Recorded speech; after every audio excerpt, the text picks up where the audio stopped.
Today is Kapoy Day. Kapoy kayo ni siya kanatay tahion unya brown out. So abig dili ka tahi.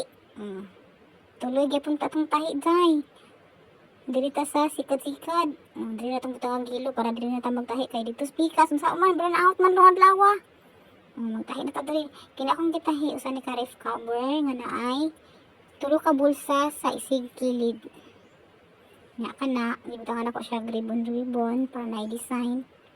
Nya kini siya nga ref cover guys, kung ano siya, mas barato ni kontra compare atong mga nahimo na ako before. Kaya katong before naman ko siya ribbon ginabuhat yun siya, so kalas na siya og tela. And then kini kay ribbon lang design, pero cute ba gihapon.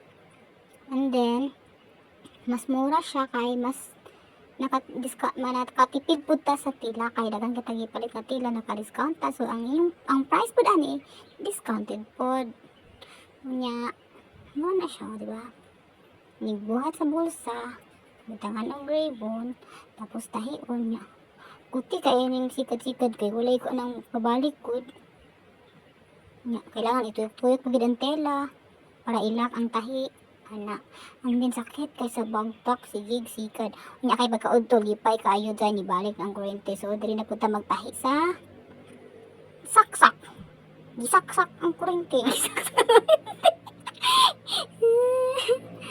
Sewing machine. Nga di kuryente. O di ba ana na o di na kapoy mo tiil na padagan na ka dali na ka mo man. Nya mura to ay bay. Ano na siya.